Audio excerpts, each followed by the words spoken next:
I first met Norman Foster, I think back in 2018 when he visited the lab, and it started a collaboration that in part was a workshop I did on cities with the foundation in Madrid. And then we launched a project series of meetings around the notion of cities without.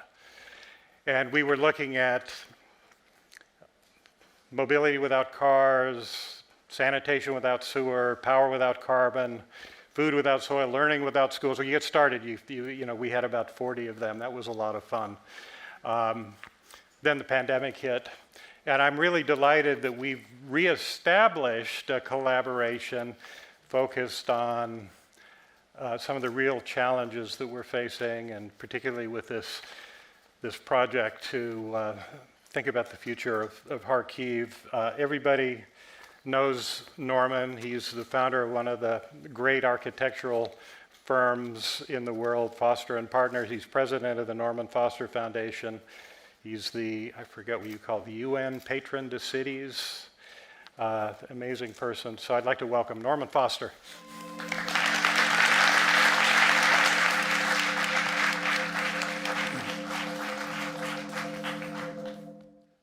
I'd like to say on behalf of the Foundation how grateful we are for the support of the Media Lab. Professor Dava Newman, Kent Larson, and your team. It's been inspirational, and we're very grateful. It's been said that our greatest invention is the city, and every city is effectively designed. And I was asked as an urbanist, architect, perhaps over now some 6 decades, by the Secretary General of the United Nations to address the General Assembly on the importance of master planning and the role that professional design professionals, those of us in this room, can play in that role. And that led to a request for me to help launch a United Nations declaration in San Marino that was about the principles of sustainable and inclusive planning, urban design, and architecture. So master planning is really at the root of climate change by design, and I was asked to give some examples to bring the subject to life, because infrastructure, sustainability, they're words that are bandied about, and how do they work in practice? How can they transform a community? And perhaps the example that I chose for San Marino has a particular resonance, as we'll see later, because Kharkiv is a victim of its past industrial success.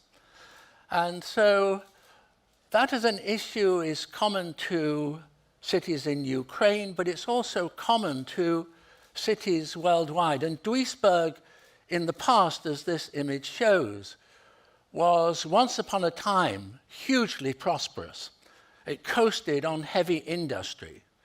But with the decline of that industry and neglected industrial buildings and a society kind of caving in, Duisburg is at the convergence of the Rhine and Ruhr valleys. It was originally the industrial heartland.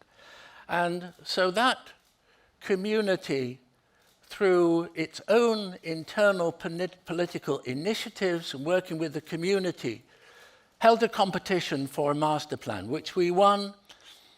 And this image, one of many models, drawings, is around the center of that city, the inner harbor. And through that act of master planning and conscious decisions to re-educate, to retrain, to replace those dying industries with emerging, cleaner industries, transformed that over, this is working with a community over some 3 decades, so it's long term. It's not necessarily glamorous, it doesn't produce iconic buildings, but it does transform a community and a society. And here you can see our intervention of buildings for cleaner industries, introduction of bicycle lanes. All this is now back in the 1980s, 1990s. And creating an infrastructure of waterways, of canals, of green parks that would encourage new housing, high quality, affordable rental housing. So if we make that jump from the master planning to the urban design, which is a question of scale, and this as a space perhaps has some resonance with Kendall Square in terms of its scale, which Kent and his team will come to later. But this is now going back to the 1990s, and if this is the aerial view of Trafalgar Square at the heart of London, and literally at the heart of the nation, because the distances to remote villages or towns throughout the United Kingdom would be measured from this space. And you can see from this aerial view that it's essentially a roundabout, not just a traffic roundabout, but at the time, before its transformation, was a dangerous pedestrian roundabout, which you navigated at your peril. And at various points around that space, the pedestrians were literally herded almost like farm animals into steel pens to protect them from the traffic that raged around them. We had a proposition which was to transform that from a roundabout by closing the northern road, the road really at the top of this space, which, as I'll explain later, became a kind of large-scale community-backed decision. But just to leap into ahead of that transformation, this was how that road looked before it was changed. The traffic was removed from that space, and instead of a traffic roundabout, it became a pedestrian route. It became a better setting for the historic buildings which fronted that space. And the Hawksmoor Church at the end, if you were standing there and you look back, then this is how it was before, and now this is how it is now. And of course, over that space of time, everybody's forgotten this kind of heritage. If you were in the middle of the space at that time, it would be the territory for pigeons, souvenir stands, and a few solitary individuals who'd brave the traffic to cross. That is now opened up. It's a setting for the National Gallery, for the National Portrait Gallery, and in a way, it's become a kind of living room for London. So it hosts cultural events, symphony concerts, platform for modern sculpture, circus. It's a celebratory space, and it's had a completely transformational effect, a ripple effect outwards. But just to give some idea into the process, it took place over more than a year. There were 169 observation points, 27,000 drivers were questioned. There were 306 locations, 10,000 people were polled. There were exhibitions with questionnaires, 1,500 questionnaires, and 180 organizations were consulted. So that transformation of vehicular space into pedestrian space took, and it was, in a way, it was democracy in action. It was very reassuring, although it was a marathon. And it's quite interesting to see the effects of a pandemic, because that which took months really would happen very, very quickly after a pandemic. But just to look at some of the quantification of that change, pedestrian movement was multiplied by a factor of 13. The walking time across the space was halved. The congestion of the traffic was reduced by some 30%. It coincided with the introduction of congestion charging. And a consequence of those two initiatives reduced the carbon dioxide in that area by more than 16%. And interestingly, the funds from the congestion charging now contribute something like £122 million a year into raising the quality of public transport. And of course, all that which took so long happened overnight in London. In a matter of weeks, spaces which were occupied by the car, and you see the same thing here in Boston, in New York, in cities around the world. And it's perhaps another instance of the way that after pandemics or crises, cities bounce back resiliently and are stronger later, something perhaps we'll look at in a moment.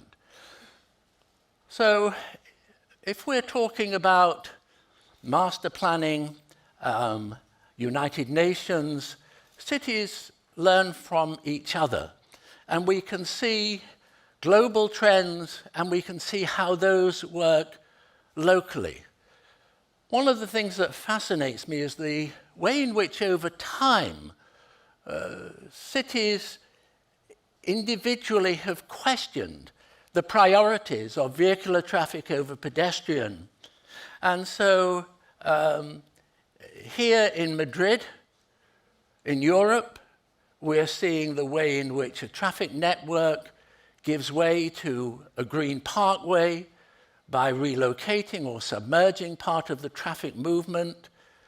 We move from Europe to Asia. We see the same thing in Seoul. And here, of course, in Boston, in America, North America, we see exactly that. So here we're seeing local instances, but part of a global trend.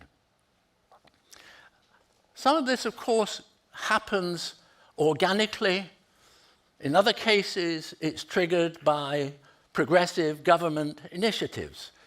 In 1952, London was smogland for significant parts of the year, with mortalities. The Clean Air Act, which was effectively a transfer from dirty coal to cleaner gas, in no time at all, cleaned the quality of air visibly. So historically, crises have shaped our cities and improved them. The Great Fire of London in 1666, we don't think about that fire when we see the DNA of London as it is now. This is how it was before, but fireproof construction was a consequence of building acts, of standards that were imposed and produced some of the most beautiful architecture and urbanism of brick terraces, of green squares. And similarly, if we stroll along in London, the Embankment, we don't think of that as being a consequence of the cholera epidemic of the 19th century, which created modern sanitation, which cleaned up the Thames, which was an open sewer. And of course, cities learn from each other. So these things would have happened, but the pandemic, the crises, accelerated those trends, just as we could argue that COVID has done exactly that. It's accelerated trends which were already evident. So to end on a master planning note, and there are some differences here in terms of the process, but nonetheless the consequence. The Great Chicago Fire of towards the end of the 19th century resulted in a master plan by Daniel Burnham. And I think his words at that time, when he launched that master plan, are as powerful today as they were then. As he put it in 1909, make no little plans, make big plans, because a noble logical diagram will never die, will live forever. Let your watchword be order and your beacon beauty. Thank you.